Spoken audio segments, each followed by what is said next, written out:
Pronto, começou.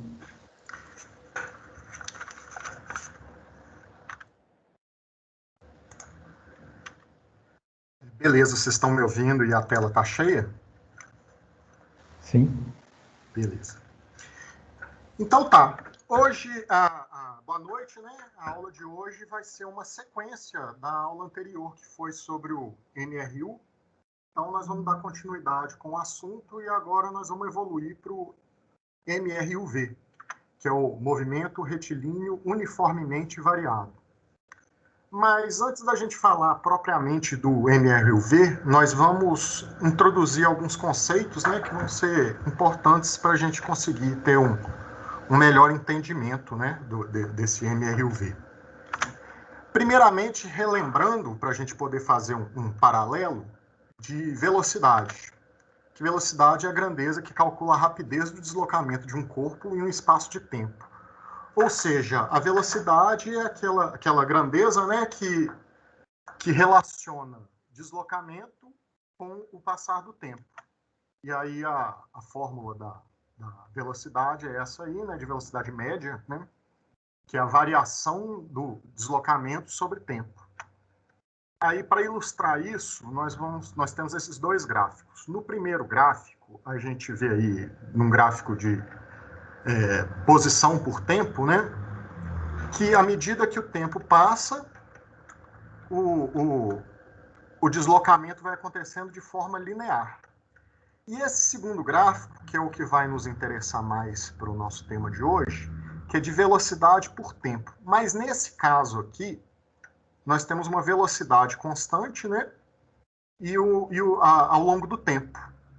E aí o que nós vamos trabalhar hoje é justamente o depois disso, que seria a aceleração, que é a grandeza física que mede a variação da velocidade de um móvel em função do tempo. Ou seja, se antes a gente estava trabalhando com questão de deslocamento através do tempo, agora nós vamos ver a velocidade através do tempo.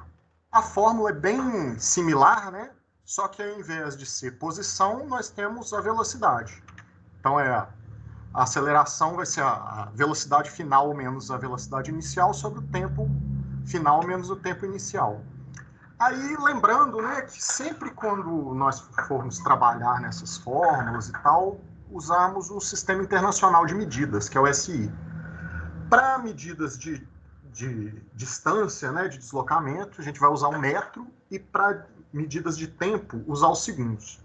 Como na velocidade a gente usava metros por segundo, né, a distância sobre o tempo, agora nós vamos usar a velocidade sobre o tempo. Então, com relação ao tempo, né? Então, é metros por segundo.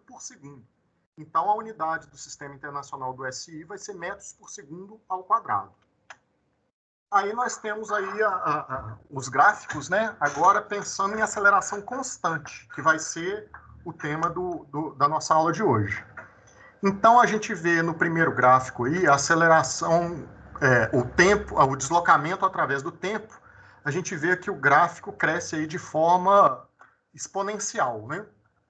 E esse gráfico aqui, que seria o similar àquele anterior, em que a gente via uma velocidade constante através do tempo, agora a gente vê a velocidade crescendo de forma linear com o tempo. E aqui, a aceleração, no nosso exemplo aqui de aceleração constante, ela se mantém constante. Aí, para exemplificar isso aí um pouco melhor, esses gráficos, nós vamos ver uma simulação aqui do FET. Isso vai abrir direitinho, parece que está tudo bem.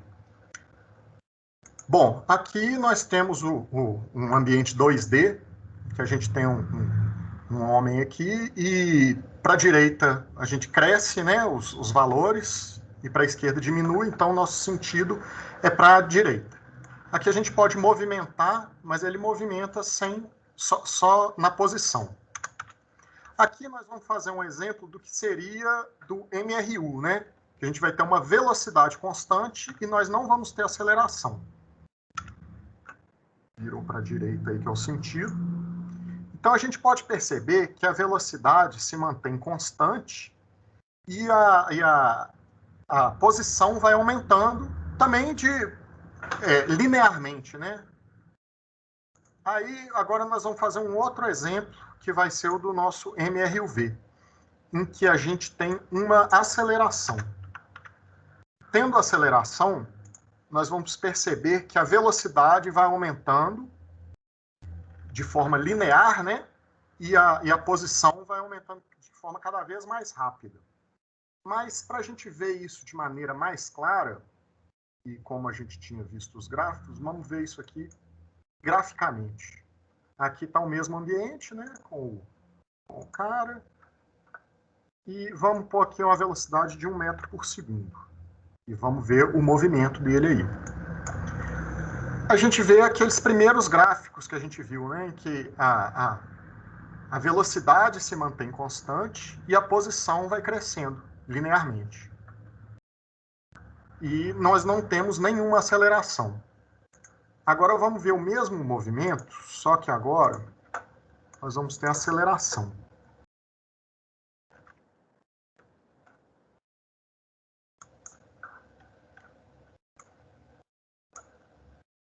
A gente pode perceber pelos gráficos, deixa eu só fazer aqui aquele aumento, né, exponencial, e aqui aquele crescimento linear dos gráficos que a gente via anteriormente. Aqui ficou pouco perceptível, mas ele tem uma aceleração, que é 0,1 aqui, porque senão não ia dar para a gente perceber. Mas a gente vê a reprodução daqueles gráficos que nós tínhamos visto anteriormente.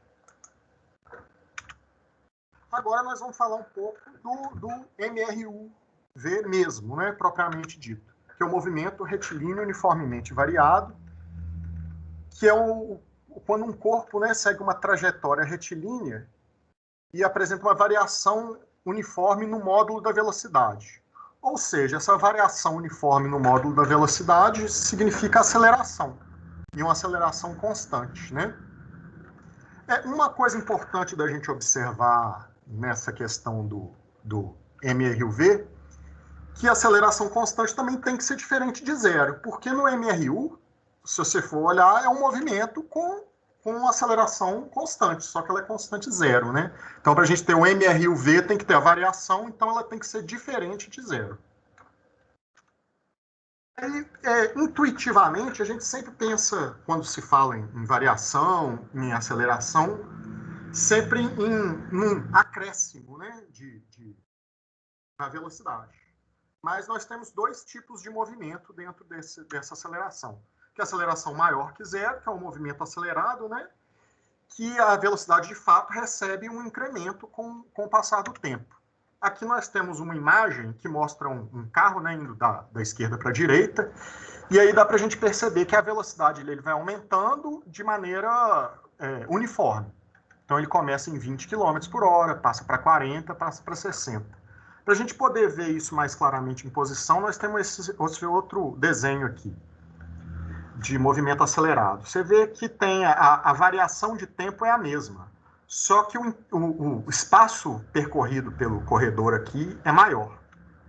E, inversamente a isso, nós temos um movimento retardado, que ele é menor do que zero. Nesse caso, a velocidade diminui com o passar do tempo. É também um movimento retilíneo e variado, né? Só que aí ele fica cada vez mais lento. Aí aqui é o inverso daquela questão que nós vimos lá do outro carro. Aqui ele inicia em 60 por hora e vai tendo um decréscimo na velocidade de forma uniforme. E aqui é a mesma questão também. No mesmo intervalo de tempo, ele percorre um espaço cada vez menor.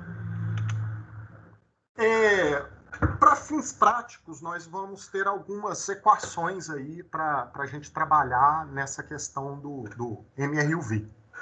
A primeira que nós vamos ver é para o cálculo de velocidade. O MRV é caracterizado pela alteração da velocidade do corpo. Então, a equação que fornece essa velocidade do corpo em um determinado instante de tempo. Velocidade final vai ser igual a velocidade inicial mais aceleração vezes o tempo. Para não ficar muito vazio isso, nós vamos fazer um exemplo de como que a gente poderia utilizar esse tipo de equação. Imagina um atleta, né, parte do repouso e acelera uniformemente a 3 metros por segundo. Qual será a sua velocidade após 10 segundos? Bom, antes de a gente começar esse tipo de exercício, a gente tem que sempre ver quais dados nós temos disponíveis. Nós temos aí a aceleração dele informada, né, que é 3 metros por segundo ao quadrado. E nós temos o tempo, que foi de 10 segundos. Só que tem uma outra informação que não está assim, numericamente explícita, mas a gente tem que deduzir ela, né, que é a velocidade inicial. A gente observa que a primeira frase aqui, o atleta parte do repouso. Ou seja, ele estava parado. Se ele estava parado, a velocidade inicial dele é 0. Com esses dados e sabendo a equação da velocidade, basta nós substituirmos aí, né, os dados, que a velocidade inicial é 0, a aceleração é 3, o tempo é 10, então nós temos uma velocidade de 30. Lembrando sempre de colocar as unidades na resposta, né? Então, como nós estamos falando agora em velocidade, é metro por segundo. Agora nós vamos ver a segunda equação do MRUV, que é para cálculo de posição. Podemos também definir a posição de um corpo que executa um MRUV com aceleração. É uma equação matemática que fornece a localização do corpo em qualquer instante do movimento. Então vamos lá, posição final vai ser igual a posição inicial, mais a velocidade inicial vezes o tempo, mais a aceleração vezes o tempo ao quadrado dividido por 2. É uma equação um pouco mais complicada de memorizar, mas à medida que for fazendo os exercícios, não é nada de outro mundo, não. Agora vamos usar essa equação também como um exemplo, né, de como que a gente pode usar ela. Então, imagina um ciclista parte de repouso, igual àquela situação anterior, na posição inicial de 10 metros de um determinado referencial e acelera 4 metros por segundo a cada segundo. Após 4 segundos, qual a posição do ciclista? Então, vamos interpretar aí os dados que nós temos. Nós temos a equação, né? E a posição inicial é 10 metros. Então, nós já temos um dos dados aí. A velocidade inicial, que é igual àquele caso anterior, é 0. Então, porque ele parte do repouso, né? O tempo são 4 segundos. E aqui ele fala 4 metros por segundo a cada segundo. Então, a aceleração dele é 4 metros, faltou um ao quadrado aí. A aceleração é 4 metros por segundo ao quadrado.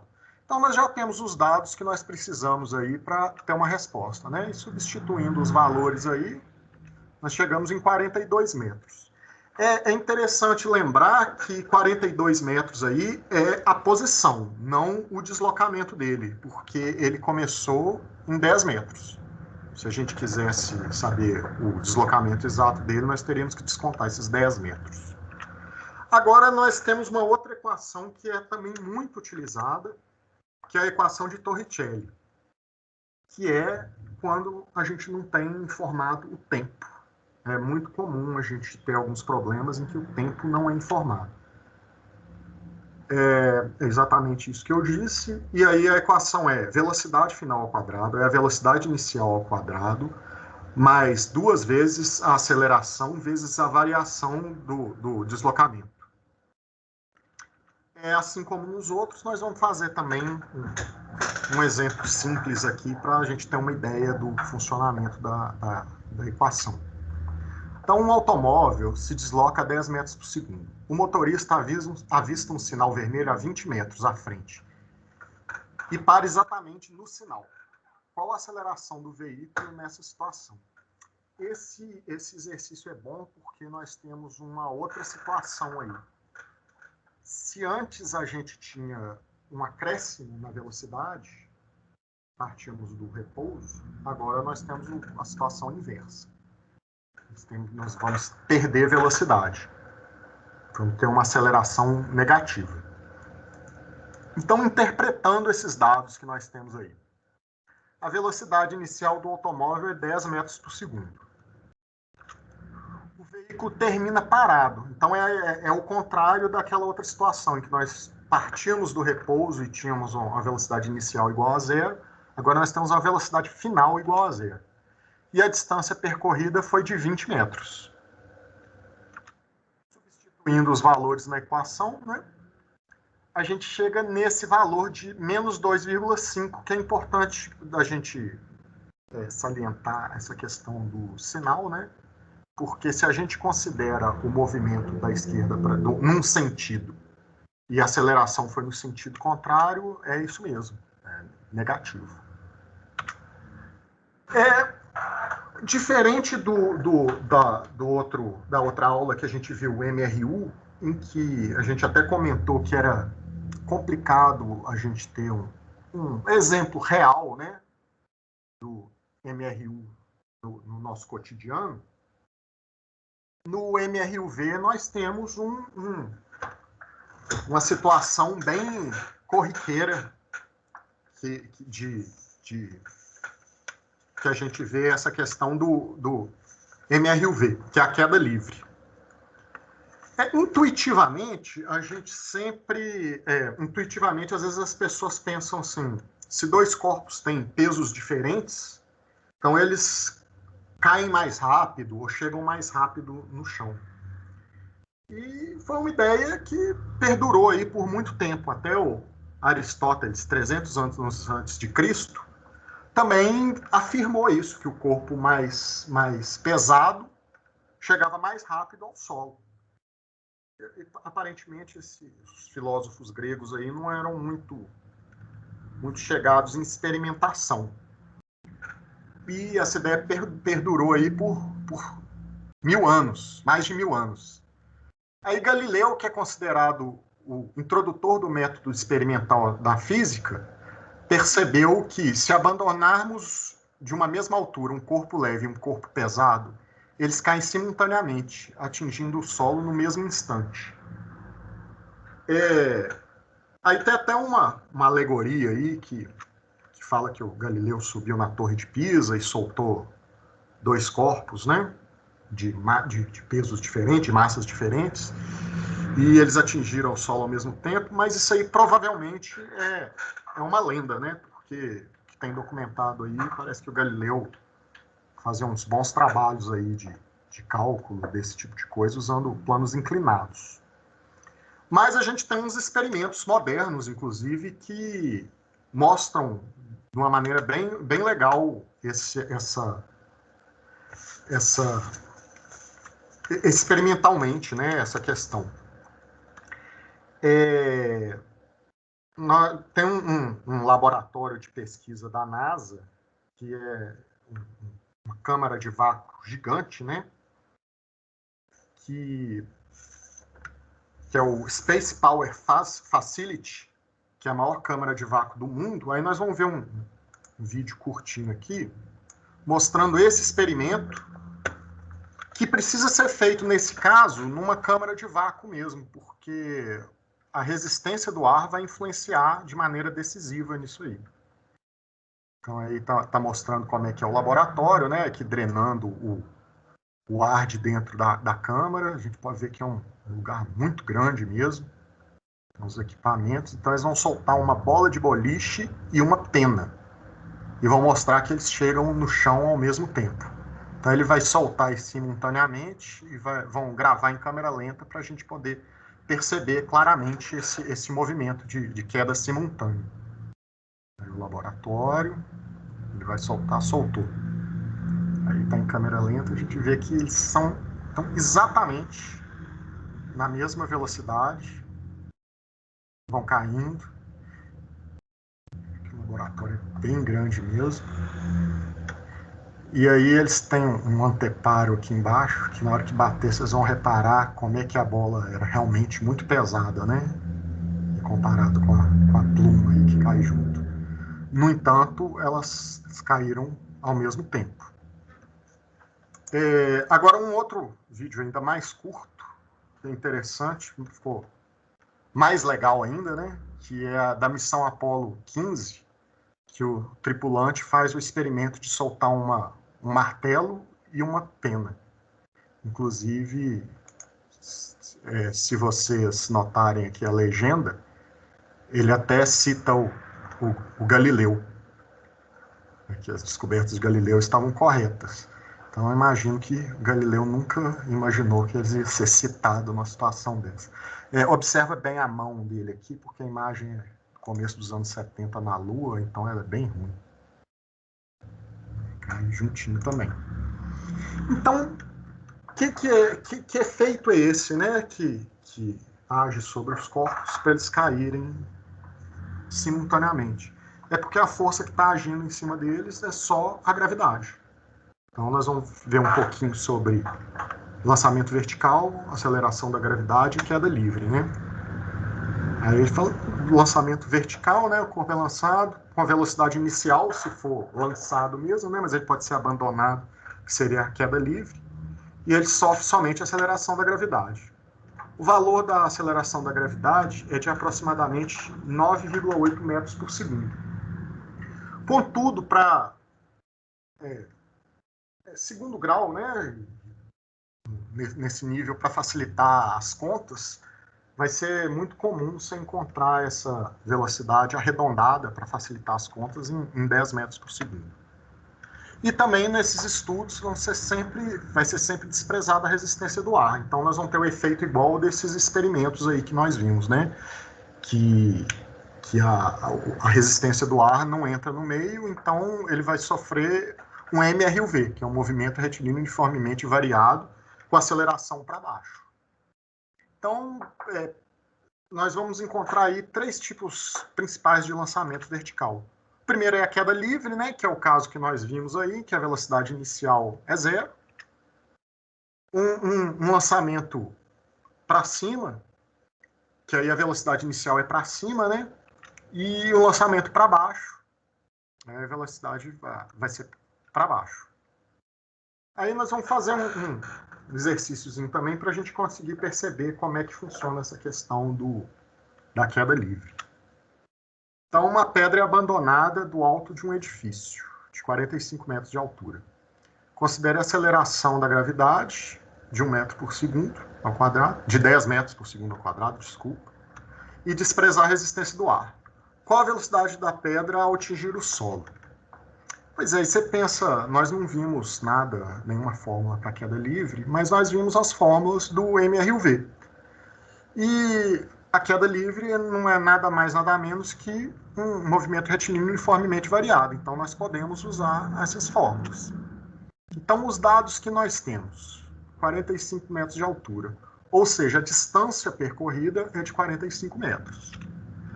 A pedra é abandonada. Ou seja, então a velocidade inicial dela é 0. E desprezando a resistência do ar, a aceleração que nós vamos ter é de 10 metros por segundo, que é a aceleração da gravidade. Nós, então, temos a variação da posição, a aceleração e a velocidade inicial. Para calcular a velocidade final, basta a gente usar essa equação do Torricelli mesmo. E continuando, nós vamos aplicar essa equação substituindo os valores. Nós vamos chegar aí que a velocidade dele é de 30 metros por segundo.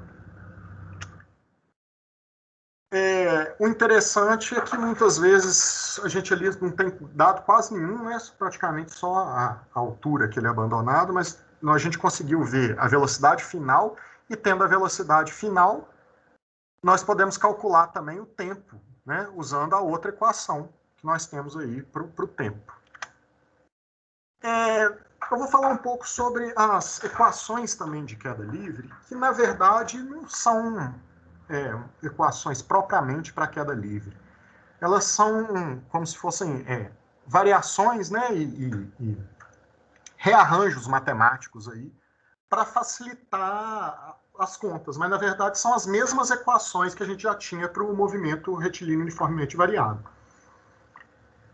E muitas vezes é mais difícil até porque você vai ficar querendo memorizar outras fórmulas, sendo que você já sabe a fórmula certa. Mas vamos mostrar elas aqui, porque se eu for fazer muitos exercícios desse tipo, talvez facilite.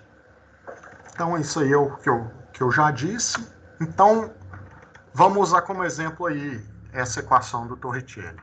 Nós temos ela e vamos adaptar ela para a queda livre, que foi o caso que nós vimos no exemplo anterior, da pedra no alto do prédio. Então, se a gente considerar que a gente quer saber a velocidade final, a gente mantém a velocidade final. A velocidade inicial é zero, então a gente corta o zero da equação, a velocidade inicial da equação. A aceleração que a gente tem é só a aceleração da gravidade, então nós podemos pôr a gravidade ali, e o deslocamento é a altura. Então nós temos essa equação aqui que visualmente é bem mais simples, né? Que a velocidade vai ser igual a raiz de 2gh. Podemos fazer o mesmo também para a equação do tempo, né? Se a gente desconsiderar a velocidade inicial e considerar a aceleração como gravidade, o tempo dá uma simplificada. Mas no frigir dos ovos é a mesma coisa. Aí nós vamos fazer só um exemplo aqui também para mostrar a questão do lançamento vertical para cima. Aí um exercício, né, determina a altura máxima atingida por um objeto que é lançado para cima com uma velocidade inicial de 20 metros por segundo. Aí ele está pedindo para a gente usar a gravidade aí de 10 metros por segundo ao quadrado. Nós temos a velocidade inicial, e aparentemente é o único dado que nós temos. Aí aqui eu vou mostrar um exemplo para a gente entender como é que só a velocidade inicial é o suficiente para a gente saber a altura que o corpo vai atingir.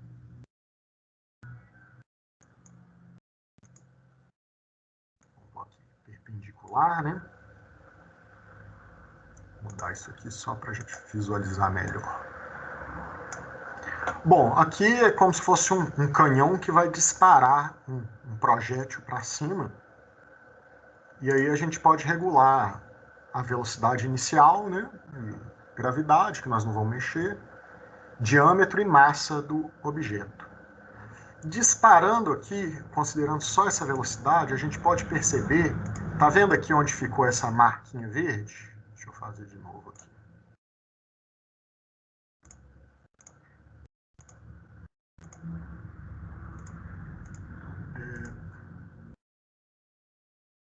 É a altura máxima que ele chega. Então, para a gente fazer esse tipo de exercício em que nós vamos calcular a altura máxima é o momento em que a velocidade é zero.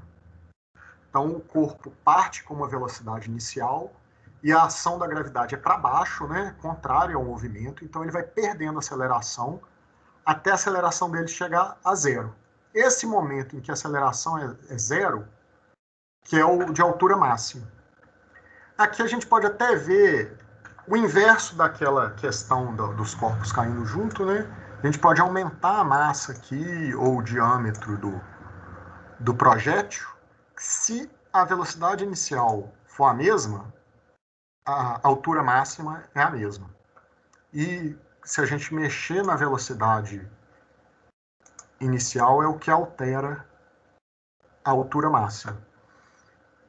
Aqui, a resistência do ar nós vamos desprezar, então aqui ficou exemplificado